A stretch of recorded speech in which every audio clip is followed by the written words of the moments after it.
Yes, dear student, this is Renu and welcome back to Sant Kabir Vidyapeeth of official YouTube channel Maghar Sant Kabir Nagar. Yes, तो आज हमारा जो session रहने वाला है आप लोगों के साथ वो है मास्टर ऑफ आर्ट इंग्लिश को लेकर के, जिसमें हम क्या पढ़ने वाले हैं बच्चों। तो हम देखेंगे, आज हम पढ़ेंगे द मैन इन ब्लैक, है ना, मैन इन ब्लैक।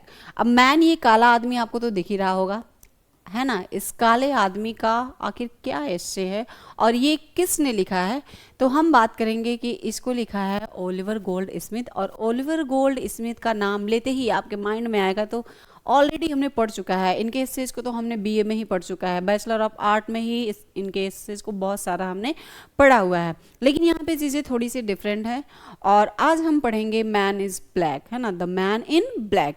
यस, तो मैन इन ब्लैक को जानने के पहले हम देखेंगे कि जो ओलिवर गोल्ड स्मिथ हैं, आखिर इन्होंने, इनकी जो पर्सनल बायोग्राफी है वो किस तरह से है बायोग्राफी, है ना। आखिर इनकी एजुकेशन कहाँ से थी, इनकी बोर्न कहाँ हुई, इनकी डेथ कहाँ हुई, ये सारी चीज़ों को हम देखेंगे। उसके बाद हम इनके लिखे हुए एसेज पे चलेंगे, ठीक है। तो हम देखते हैं बच्चों कि द मैन इन ब्लैक। उसके पहले हम थोड़ी सी बात आप क्या करेंगे कि आज लेक्चर जो हो रहा है वो किसके लिए है, मास्टर ऑफ आर्ट इंग्लिश है ना, मास्टर ऑफ आर्ट इंग्लिश है। सेशन क्या है 2025-26 फर्स्ट सेमेस्टर स्टूडेंट के लिए है, फर्स्ट सेमेस्टर स्टूडेंट के लिए है ये। और ये लिया किससे गया है, यानी P2020, यानी कि नेशनल एजुकेशन पॉलिसी 2020, यानी कि राष्ट्रीय शिक्षा नीति 2020, ठीक है। तो ये सारी बातें हमारी यहाँ पे ख़त्म हो गई। अब हम चलते हैं अपने क्लास की तरफ और देखते हैं हम ओलिवर गोल्ड स्मिथ को। ओलिवर गोल्ड स्मिथ से आपसे परिचय कराते हैं कि आखिर ये दिखते कैसे हैं। तो बच्चों, इनको देख के आपको कैसा लगा आप ज़रूर बताएंगे कमेंट सेशन में। और आप ये भी बताएंगे कि जब भी आप जिस राइटर को देखते हैं तो आपको सबसे अच्छे राइटर कौन लगते हैं। अगर हम बात करें तो ये हमारा जो यूनिट चल रहा है वो यूनिट 4 है, लेकिन यूनिट 4 का ये पार्ट जो है वो 2 है। यूनिट 4 पार्ट 2 है ये बच्चों, यूनिट 4 पार्ट 2 है, ठीक है। यूनिट 4 में पार्ट 1 में हमने क्या देखा था, डॉक्टर सैमुअल जॉनसन के बारे में पढ़ा था और बहुत ही बढ़िया एसेज है। अगर आप नहीं देखे हैं तो इसके प्रीवियस क्लास को जाएंगे, देखेंगे और आपको बहुत ही फन होगा।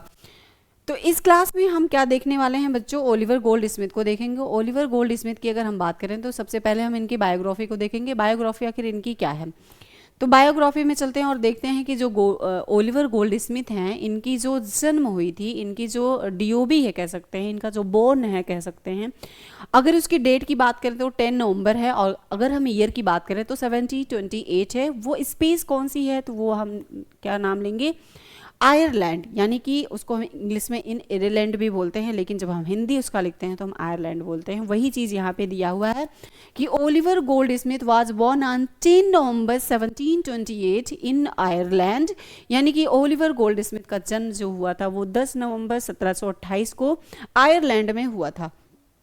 ही was the son of an Anglian clergyman, यानी कि एक एंग्लिकन पादरी थे, जिनके क्या थे, पुत्र थे। इनके पिताजी एक एंग्लिकन पादरी थे, जिनके ये क्या थे, पुत्र थे, जिनका नाम क्या है, ओलिवर गोल्ड स्मिथ। अगर इनके हम चाइल्डहुड में चलें बच्चों तो देखेंगे कि from childhood he was fond of reading stories and poetry. बचपन से ही इन्हें क्या था, कहानियाँ और कविताएं पढ़ने का बड़ा शौक था। कुछ बच्चे होते हैं ना, किसी को प्ले में इंटरेस्ट होता है, किसी को और सारी चीज़ों में इंटरेस्ट होता है, लेकिन ओलिवर गोल्ड स्मिथ एक ऐसे पर्सन है जिनको बचपन से ही स्टोरीज पढ़ना और पोएट पढ़ना, यानी कि पोएट्री पढ़ना, ये सारी चीज़ों में क्या है, बहुत ज़्यादा इंटरेस्ट था, जिसकी वजह से ही ये क्या हुए थे, फेमस हुए थे। अगर हम इनके एजुकेशन की बात करें बच्चों तो एजुकेशन इनका क्या था, एजुकेशन देखेंगे, he studies at the Trinity college Dublin but was not a very disciplined student. It means that बच्चों कि इन्होंने ट्रिनिटी कॉलेज से डबलिन में पढ़ाई की थी, लेकिन वे एक अनुशासित छात्र नहीं थे, है ना। वे एक अनुशासित, यानी कि जो भी उनके टीचर, यानी कि ओलिवर गोल्ड स्मिथ के जो भी टीचर उनसे कहते थे उसका वो पालन नहीं करते थे। इसीलिए इनको क्या कहा गया है, इनको कहा गया है कि ये डिसिप्लिन नहीं थे, ठीक है। और बाद में हम क्या देखेंगे, later he went to Edinburgh, है ना, Edinburgh and Leiden to study medicine. बाद में इन्होंने क्या किया था, बाद में ये मेडिसिन की पढ़ाई के लिए कहाँ पे गए, एडिनबरा और लीडेन गए थे। ये एक ऐसी जगह है जहाँ पे ओलिवर गोल्ड स्मिथ अपने मेडिसिन की पढ़ाई के लिए गए थे। कभी कभी ऐसा क्वेश्चन में इन ऑब्जेक्टिव पूछ लेता है बच्चों कि वो आखिर कौन सी स्पीच है जहाँ पे ओलिवर गोल्ड स्मिथ अपने मेडिसिन की एजुकेशन के लिए गए थे। तो नाम हमेशा याद होना चाहिए आपको बच्चों, एडिनबरा, है ना, एडिनबरा एंड लीडेन। ओके, आगे चलेंगे इसी क्रम में और हम देखेंगे क्या, हमें देखने को मिलेगा कि how ever he never practised medicine seriously. यानी कि अगर हम बात करें कि उन्होंने कभी डॉक्टर के रूप में गंभीरता से काम किया ही नहीं। ये एक ऐसे पर्सन थे बच्चों की पढ़ने के लिए लीडेन गए, लेकिन कभी भी डॉक्टर के रूप में कभी ये सीरियस नहीं हुए अपने वर्क को लेकर के, अपने काम को लेकर के।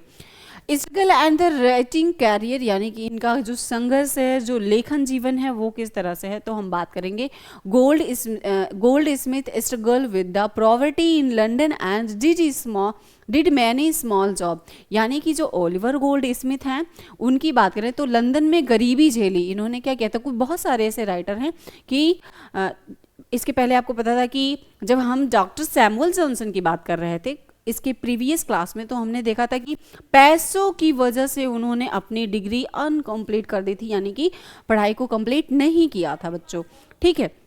लेकिन यहाँ पे जिस हम राइटर की बात कर रहे हैं, तो राइटर ने क्या किया था, गोल्ड स्मिथ जी ने, यहाँ पे इन्होंने मेडिसिन की पढ़ाई के लिए लीडेन गए। लीडेन जाके जब ये अपने एजुकेशन को कंप्लीट किए तो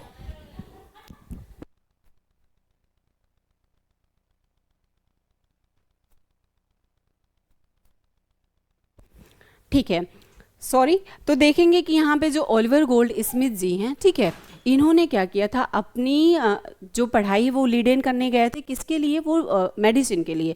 मेडिसिन की जब पढ़ाई की तो ये एक डॉक्टर बने, और डॉक्टर के रूप में ये कभी भी सीरियस नहीं होते थे अपने काम को लेकर के। जब इनकी संघर्ष की बात आई, यानी कि इनके स्ट्रगल की बात आती है, तो स्ट्रगल में क्या देखा कि गोल्ड स्मिथ जी जो हैं उन्होंने गरीबी बहुत झेली थी और कई छोटे मोटे वर्क को किया था। ही स्टार्टेड राइटिंग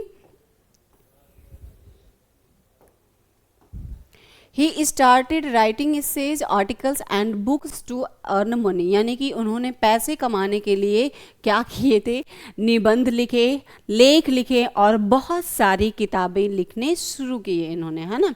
और बाद में जब हम देखते हैं, यानी कि in letter, his writing style was simple, humorous and full of the sympathy for the poor.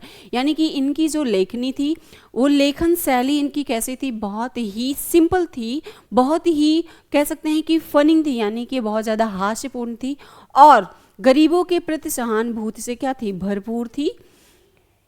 अगर हम इनके मेजर वर्क की बात करें बच्चों, तो मेजर वर्क में हम देखेंगे,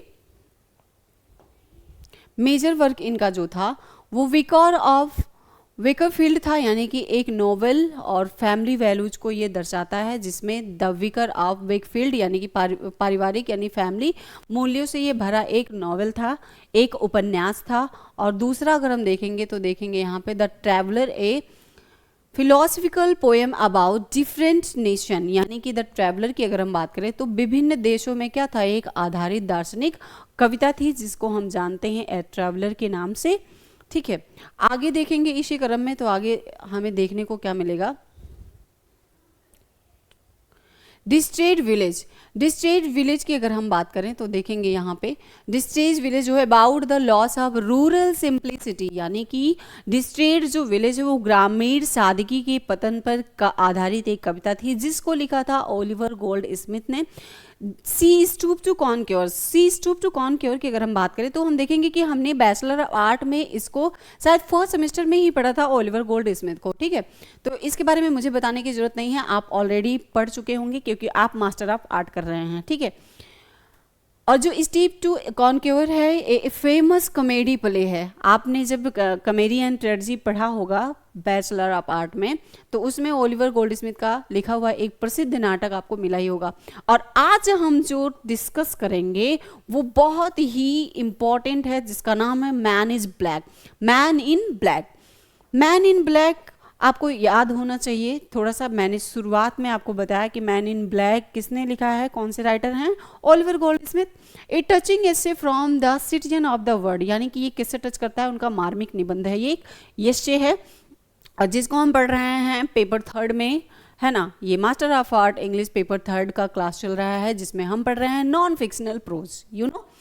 अब हम इनके डेथ की बात करेंगे, तो डेथ में हम क्या देखेंगे बच्चों की, जब इनकी डेथ हुई थी आखिर गोल्डस्मिथ की, तो गोल्डस्मिथ के डेथ में कौन सा सन आता है, कौन से सन में हम देखेंगे, तो सन देखेंगे हमारा 4 अप्रैल 1774 इन लंदन।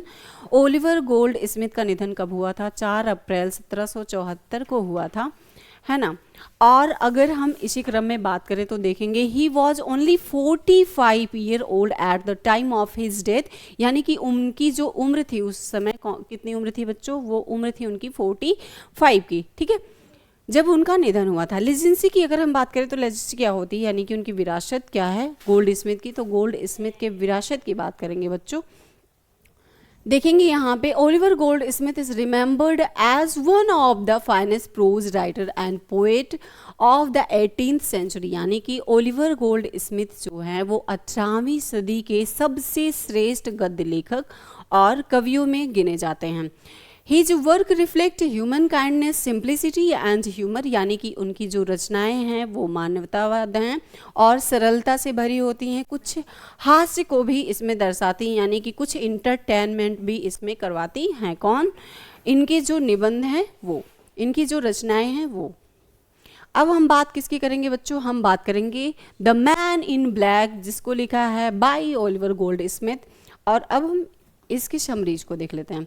अगर हम इसका इंट्रो करवाएं बच्चों मैन इन ब्लैक का, तो इंट्रो में हम क्या देखेंगे, the man in black is an essay taken from the Citizen of the World by Oliver Goldsmith. It represents the character of strange man who appear cold and rude but is actually kind-hearted and charitable, यानी कि man in black का नाम जब हम लेते हैं बच्चों तो देखते हैं मैन इन ब्लैक में कि ओलिवर गोल्डस्मिथ की ये रचना है, the citizen of the world से लिया गया है ये, yes, the citizen of world से लिया गया है। और अगर हम बात करें इसी क्रम में तो देखेंगे कि यह एक ऐसे व्यक्ति का चित्रण है, यानी कि मैन इन ब्लैक एक ऐसे व्यक्ति का चित्रण करता है जो बाहर से बहुत ज़्यादा कठोर दिखाई देता है। कैसा दिखाई देता है, बहुत ज़्यादा कठोर दिखाई देता है, लेकिन अंदर से बहुत ही दयालु और क्या होता है, परोपकारी होता है, ठीक है। तो मैन इन ब्लैक में हमने क्या देखा कि द सिटीजन ऑफ वर्ल्ड से ये लिया गया है इससे, और इसमें एक ऐसे पर्सन की बात की जा रही है जो बाहर से बहुत ज़्यादा रूड दिखता है, लेकिन अंदर से उसका जो हार्ट है वो कैसा है, बच्चों हो गया था। तो हम चलते हैं कहाँ पे, हम देखेंगे क्या बच्चों कि इनका जो स्वभाव था वो कैसा था। इंट्रो पे ही थे हम लोग, ठीक है, एक बार इंट्रो को फिर से देख लेते हैं। तो इंट्रो की अगर हम बात करेंगे देखेंगे यहाँ पे कि द मैन इन ब्लैक है ना, the man in black and essay taken from the Citizen of the World by Oliver Goldsmith. It presents the character of the strange man who appear cold and rude but is actually kind-hearted and the charitable, यानी कि अगर man in black की बात करें तो जो Oliver Goldsmith हैं उनकी जो रचना है वो कहाँ से लिया गया है, तो हम बात करेंगे क्या, सिटीजन ऑफ द वर्ल्ड। और अगर हम आगे देखें तो आगे क्या देखेंगे कि द मैन इन ब्लैक यानी एक ऐसे पर्सन है जो देखने में तो बाहर से बड़े रूड लगते हैं लेकिन अंदर से उनका जो दिल है वो बड़ा सॉफ्ट होता है, या एक ऐसे व्यक्ति का चित्रण करता है द मैन इन ब्लैक जो बाहर से बड़ा कठोर होता है और रूखा हुआ दिखता है लेकिन अंदर से क्या है, बहुत दयालु और परोपकारी है, ठीक है। अब हम अगर समरी की तरफ चलते हैं तो देखते हैं डिस्क्रिप्शन में क्या मिलेगा बच्चों। डिस्क्रिप्शन में देखेंगे The narrator describes his friend, the man in black, who always wear black cloth and looks serious. यानी कि वक्ता अपने मित्र द मैन इन ब्लैक का वर्णन करता और जो हमेशा काले कपड़े पहनता और गंभीर दिखाई देता है। और इसमें थोड़ी सी बातें मैं कहना चाहूँगी कि मुझे भी ब्लैक कलर बहुत ही पसंद है, क्योंकि ब्लैक कलर को लोग ऐसा मानते हैं प्रोफेशनली कि यह एक ऐसा कलर है जो रंग नहीं बदलता है ना। रंग नहीं बदलता है, ब्लैक है तो ब्लैक ही रहेगा, अदरवाइज और कोई कलर है तो वो अपने कलर को बदल देता है। जिस तरह से इंसान है हर वक्त अपनी सोच को बदलता रहता है, अपना कहीं अच्छे मित्रों से अच्छा बिहेव करेगा, जो उससे थोड़ा सा पुअर है उससे गंदा बिहेव करता है, तो रंग बदलना उसे भी कह सकते हैं। लेकिन ये द मैन इन ब्लैक एक ऐसा पर्सन है जो क्या है, हमेशा ब्लैक कलर के कपड़े पहनता है और हमेशा सीरियस दिखने वाला पर्सन होता है। People think is the unfriendly and harass, लोग उसे असामाजिक और कठोर भी समझते हैं। द मैन इन ब्लैक में जो पर्सन है उसको, जो पीपल हैं उसको क्या समझते हैं कि ये असामाजिक है और इसको कठोर भी समझते हैं। But the narrative reveals his true nature later, लेकिन वक्ता बाद में उसकी सच्ची प्रकृति को क्या करता है, प्रकट करता है। सच्ची प्रकृति क्या आती है देखते हैं। हिज बिहेवियर इन पब्लिक, उसका जो स्वभाव है लोगों के सामने वो कैसा है, यानी कि द मैन इन ब्लैक में जो पर्सन जिनका चित्रण किया गया है उनका बिहेव लोगों के सामने किस तरह है। तो हम देखेंगे कि बिहेवियर इन पब्लिक यानी कि सार्वजनिक व्यवहार, he often talks rudely, complains about the world and pretends to selfish. It means that वह अक्सर रूखे तरीके से बात करता है। अगर कोई उससे बात करता है द मैन इन ब्लैक में जो पर्सन है, तो वह सबसे रूडली बात करता है, दुनिया की आलोचना करता है और खुद को यानी कि सेल्फ को एक सेल्फिश पर्सन समझता है और वैसा ही सबको दिखता है वो, ठीक है। He critics poor people, beggars and the charity, यानी कि वह गरीबों, भिखारियों और दान की क्या करता है, आलोचना करता है। कौन person, the man in black, है ना, द मैन इन ब्लैक। आगे चलेंगे और हम क्या देखेंगे कि उसका एक्शन आखिर कैसा है, द मैन इन ब्लैक का action. But his the action are opposite to his word, लेकिन उसके कर्म उसके शब्दों से बिल्कुल अलग होते हैं। अगर हम उसके सीक्रेट काइंडनेस की बात करें, जैसा कि आपको पता है, हमने आपको पहले ही बताया कि देखने में तो कठोर है लेकिन उसका दिल बड़ा मोम जैसा है ना, दिल बड़ा मोम जैसा है। और एज ए एग्जाम्पल हम कह सकते हैं कोकोनट, जो देखने में बड़ा हार्ड होता है लेकिन अंदर से बड़ा ही सॉफ्ट होता है, ठीक है। हिज सीक्रेट काइंडनेस यानी कि उसकी छिपी हुई दयालुता जो है वो, despite his rough word he secretly helps the poor, यानी कि अपने कठोर शब्दों के बावजूद वह चुपचाप गरीबों की क्या करता है, हेल्प करता है। He gives money to a poor woman who lost her child, यानी कि वह एक गरीब महिला को पैसे देता है जिसने अपने बच्चे को खो दिया। यहाँ पे देखो हर पर्सन से ये जो द मैन इन ब्लैक है ना, तो पता है कि वो बहुत काले कपड़े पहनता है, सबसे रूडली बात करता है, लेकिन अचानक से एक ऐसी सिचुएशन आती है जिसमें इसकी दयालुता दिखती है। और कैसी कि एक औरत रहती है, एक वुमेन रहती है जिसका बच्चा खो जाता है। बच्चा खो जाता है तो ये जब इसको पता चलता है और जाते हुए देखता है, तब उस समय इसकी दयालुता, इसकी काइंडनेस दिखती है किसकी, द मैन इन ब्लैक की, कि वो किस तरह से उस सहाय औरत की हेल्प करता है। कैसे करता है, उसे कुछ पैसा देता है, और किसे पैसा देता है, जिसका बच्चा खो गया होता है।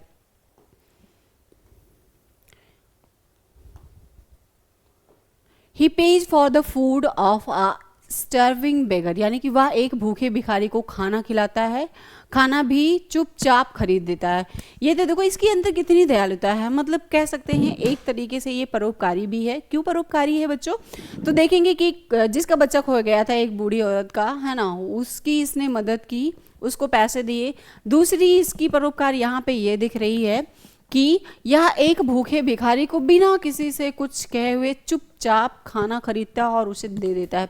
He pretends to scold them but end of helping them, but लेकिन यहाँ क्या, वह अपने डांटने का नाटक करता है, वह उन्हें इतनी मदद भी कर रहा है और डांटने का भी नाटक करता है, लेकिन अंततः उनकी मदद करता ही है। ये तो देखो कि इतनी अच्छी मदद भी कर रहा है, इतने अच्छे परोपकार भी कर रहा है, लेकिन उसको ऐसा जताना होता है कि मैं इनको डांट रहा हूं, इनके लिए कुछ नहीं कर रहा हूं, इस तरह से।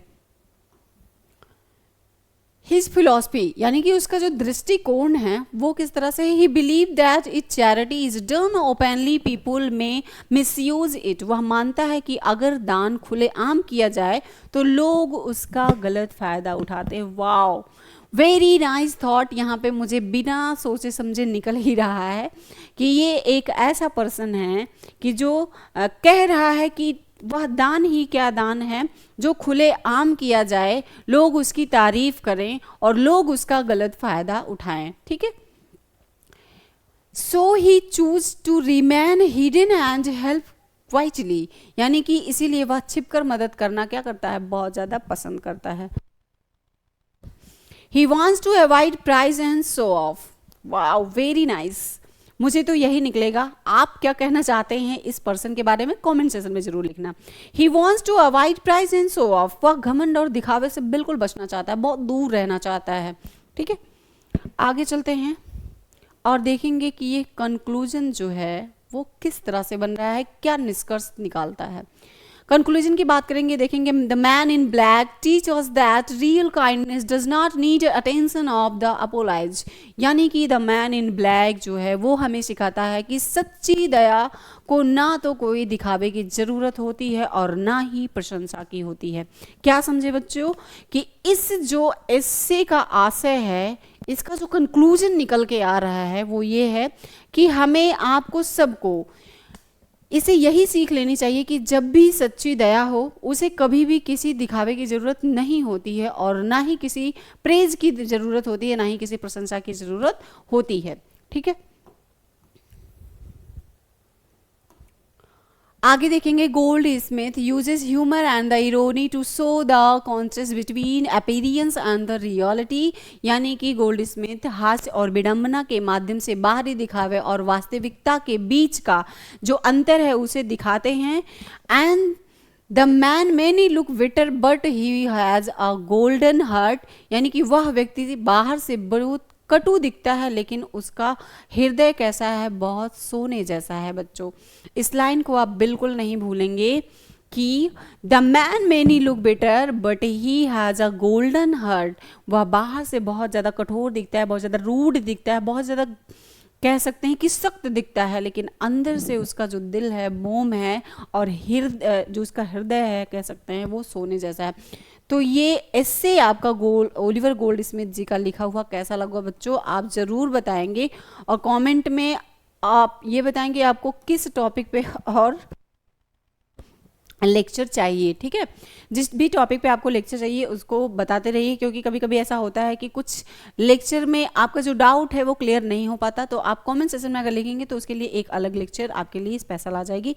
तब तक बने रहिए हमारे साथ इस संत कबीर विद्यापीठ के ऑफिशियल यूट्यूब चैनल के सभी मेंबर के साथ।